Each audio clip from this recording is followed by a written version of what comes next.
Hello, I am Warren Spector. And I'm David Twansbuckle. And yesterday the Illuminati rung us up and said the following. So what did they say to you? Tunisia.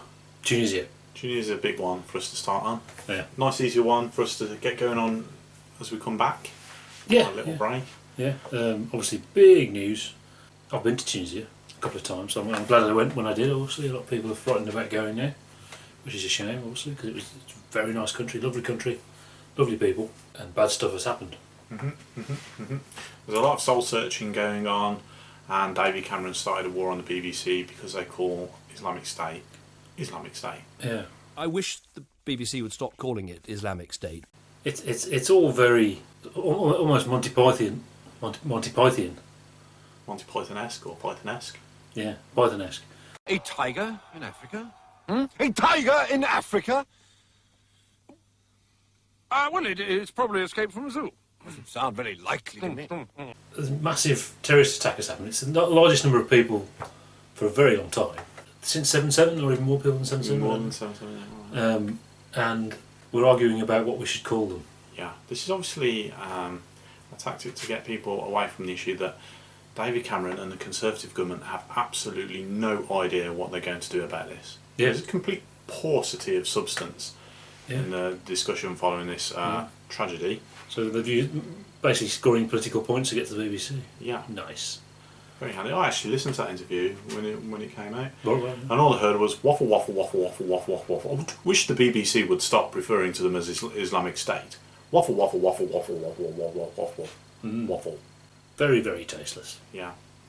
Of course, some people are saying, what is our role in this? What have we done to, contribute to this? And people are rightly pointing out this guy went and got his training in Libya, where we left a sort of power vacuum after we removed Colonel Gaddafi. There's some links to Syria, and Michael Fallon saying we should go and bomb Islamic State in Syria, although the actual link to Syria is very, very tenuous. That sounds familiar. Mr. Speaker, I've never put the justification for action as regime change. We have to act within the terms set out in Resolution 1441. Let's just go bomb Syria anyway. Yeah. The truth is, what the hell do we do now? I don't know. Well, I find it interesting that, when Conservatives talk about practically any issues, the bottom line comes down to the economics of it. Yeah. The left-wing liberals, they don't do economics, they're not very good on economics, they send the country to rack and ruin. In this situation, the economics is barely mentioned. Now, there was an interview on where they asked some of the local youths about what kind of happened with this guy, why did he get so radicalised, and they turned around and said, well, there are a lack of jobs, the guy's poor, and he's probably going to stay poor for most of his life. It seems so obvious to most people, it seems common sense that when you talk about the disparity in wealth or the inequality in society, that surely must contribute something somewhere along the line to this. It's not the whole cause. There is ideology going on here, but it allows it to take root, and people see injustice and they look for a way to vent that injustice.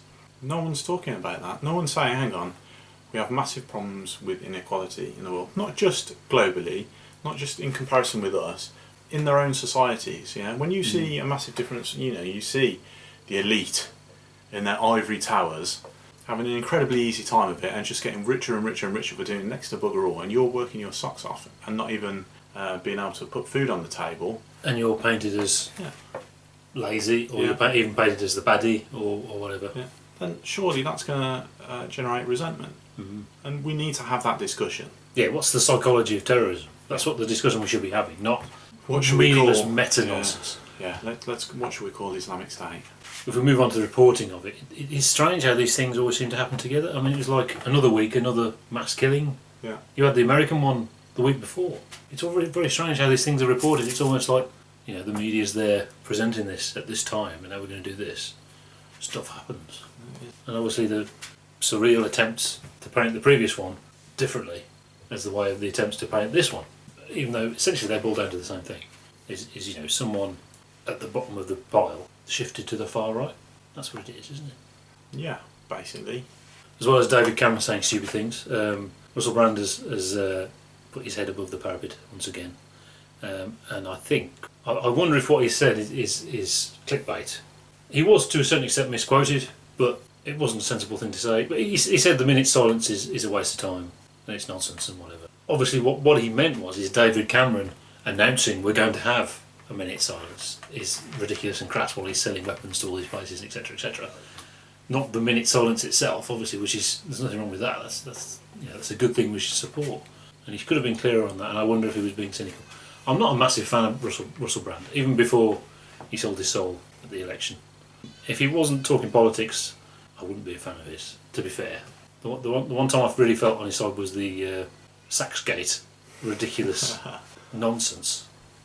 People who've not seen or heard something being offended because they've been told to be offended by the newspapers. It was just nothing.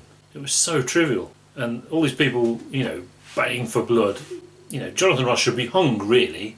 That's what people were saying. And then when Jeremy Clarkson punches someone, it's the BBC bullying. Jeremy Clarkson. Leave him alone, poor Jeremy Clarkson. Yeah. What? Face palm. Yeah. What do you think of Russell Brand? I don't mind Russell Brand. I listen to actually what he's got to say rather than the sort of characterisations of him. Mm. There are a lot of characterisations about Russell Brand which are negative. Yes. Which amounts to ad hominem attack. It doesn't really address what he's saying. Yeah, because he looks silly and he sounds silly. And he's got a beard and he looks dirty, although everyone says he's actually incredibly clean. I think he says some sensible things. I think he says some crazy things. The whole people shouldn't vote, I think, was blown vastly out of proportion. I do actually think that issue needs to be addressed when it comes across, and basically the whole of the media railed against him, even the Guardian. They were quite siding about this. But it isn't clear that voting is the best way forward in a situation where you've got no one that represents you. Because all that happens is if you force people to vote, as they do in Australia, they have very negative election campaigns in Australia because political parties don't have to offer hope. Mm.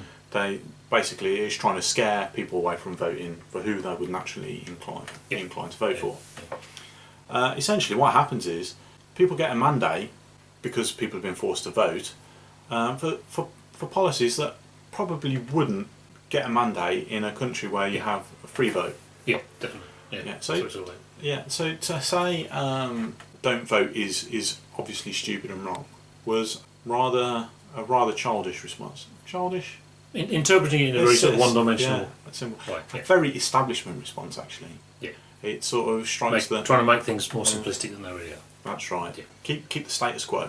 That was what it was all about, really. So yeah, the Tunisia thing is the whole Islamic State thing is a very complicated situation. We have to acknowledge our role in it. That's the problem. I mean, if anyone that's saying, well, let's just bomb them, bombing them makes it worse. Obviously, that's what's happened. That's been our policy for the last 15 years. And those that say, well, the tragedy in Luxor happened before all this, 9/11 happened before all this. Well, yeah, but it hasn't made it any better, has it? Well, yeah, what has happened is what everyone said would happen. Yeah. Everyone said when we went into Iraq, it'll get worse. You'll have a vacuum, you'll have some extreme, far-right nutjob thing going on, and it's happened worse than everyone expected. Yeah. More importantly, we have to acknowledge that we are responsible for our actions, and to say, well, Islamic State are responsible for their actions and they're horrible people, and that, okay, fair enough, but we have no power to control what Islamic State are doing.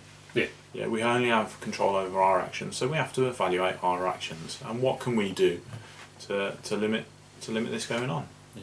And we've got to look at our policies in Afghanistan, Iraq, and Syria, and Libya, and in that area as a whole. And don't forget this, no one mentions the Palestine-Israel thing anymore. No. But that was, it wasn't long ago that was seen as the root cause of all this. Yeah, look what's happening here. It's like that stopped happening, because it hasn't stopped happening. So next week we've got the budget, the second budget of the year, or whatever it is, prior to the autumn statement and all that stuff. Yeah, we've got that going on next week where George Osborne's going to bring down the hammer on the working poor. So we'll. Yeah. This time he's going to do the stuff the stuff he's going to say this time is actually honest because he's won the election there. Yeah. So. And Sam's going to tell us why he's going to vote to leave the EU. So that'll be really good. Yeah. Well, we'll see after the Greece thing. Yeah. See what happens. But we can't be back until our left-wing overlords ring us up once again. So we'll see you then. Bye bye. What are we doing about food today? Oh God, I forgot. Yeah, I've got the website open as well. What do you